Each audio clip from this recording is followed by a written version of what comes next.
Voici quelques jours, nous avons été conviés à la conférence de presse pour la présentation du 4x4 Festival d'Est de Berneau.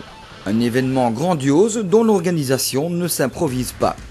Pour vous, nous avons donc été faire un petit tour du côté de Berneau, en région visétoise, afin de suivre le début des travaux de conception du site, toujours superbe, que les organisateurs nous y concoctent. Alors que les madriers, tas de terre et autres matériels envahissent progressivement le terrain, le balisage commence selon le plan qui a été élaboré sur papier. Ainsi, la confection des obstacles peut commencer avec toujours un maître mot, apporter un grand soin pour les tâches réalisées.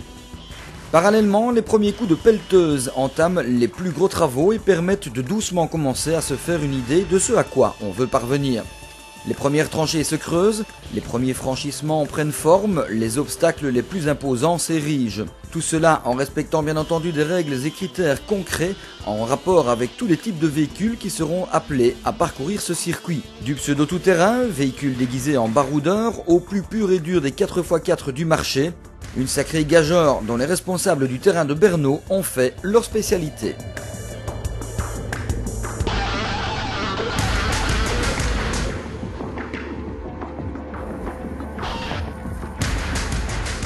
Les travaux se poursuivent et déjà on délimite minutieusement les emplacements qui seront réservés aux différents exposants durant le premier week-end d'octobre.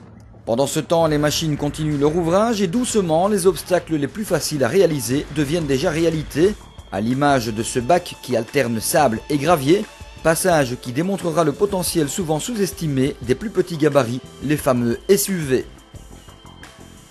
Et puis d'autres endroits requièrent davantage de temps, comme cette énorme et spectaculaire butte suivie d'une fosse qui se termine en se dédoublant pour offrir aux meilleurs 4x4 seulement un obstacle qui laissera beaucoup de souvenirs à ceux qui le franchiront.